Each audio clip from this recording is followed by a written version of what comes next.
Oi, turma, boa tarde. O meu trabalho será sobre as origens e características da tragédia dramática. Bom, eu vou começar com um estudo feito por Junito Brandão. Segundo ele, a tragédia surgiu do culto de Dionísio. E várias vezes foi tentado negar essa afirmação dele, mas nunca foi possível. Então, historicamente, a cada ano, na colheita da uva, era celebrada na Ática, em toda a Ática e na Atenas, era celebrada a colheita do vinho novo, e em que os participantes eles bebiam, dançavam, cantavam, assim como os companheiros de barco até caírem desfalecidos. Esses adeptos do deus do vinho, eles se disfarçavam de sátiros e eram conhecidos então pelos populares como os homens bodes. E foi assim que surgiu então o vocábulo tragédia.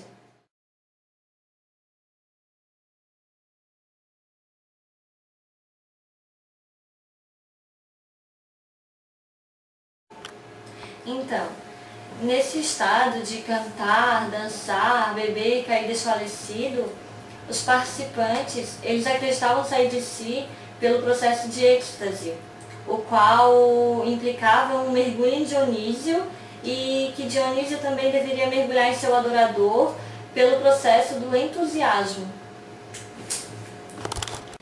O homem mortal em êxtase e entusiasmo, ele torna-se um ator-herói. E aí ele já ultrapassou o seu metron, ou seja, a medida de cada um. Então, tendo ultrapassado o seu metron, o ator ele é um hipocrités, ou seja, é aquele que responde com entusiasmo, com êxtase, sendo ator um outro. Essa ultrapassagem do metron para o hipocrités é denominada híbris, e essa híbris é uma violência feita a si próprio e aos deuses mortais, o que provoca um ciúme divino e faz com que o ator se torne rival dos deuses. A punição é imediata e contra o herói é lançada a terra, a cegueira da razão, e tudo que ele fizer se realizará contra si. Um bom exemplo é Édipo. Ainda segundo Junito Brandão, alguns achavam que a tragédia era assim denominada porque no início das festas se sacrificava um bode a Dionísio, o bode sagrado, o qual era ele mesmo, pois, segundo a lenda, uma das últimas metamorfoses de Baco para fugir dos titãs foi em bode. Porém, devorado pelos titãs, o deus ressuscita na figura de um bode divino, o qual é sacrificado para a purificação das polis.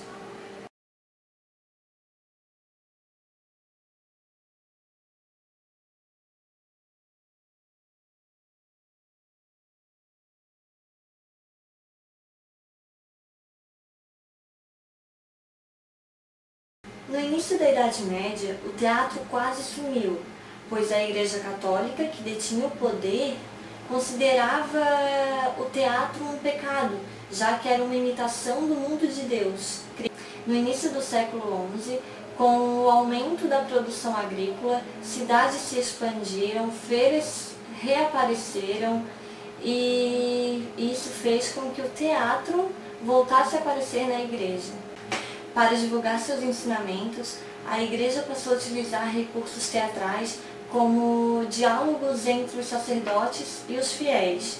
Passou então a ser ensinados o nascimento e a morte de Jesus dentro e fora da igreja. No fim da Idade Média surgiram vários tipos de representações teatrais, relacionadas a datas solenes e encenadas por amadores.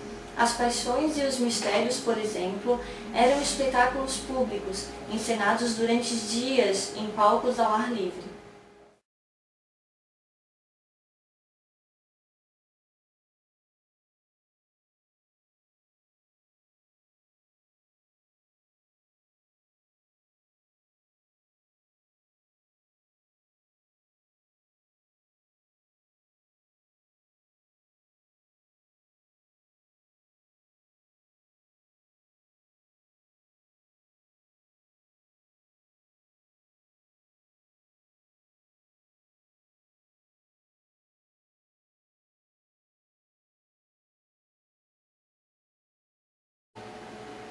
A partir do século XVI, deu-se mais ênfase ao estudo específico dos gêneros literários.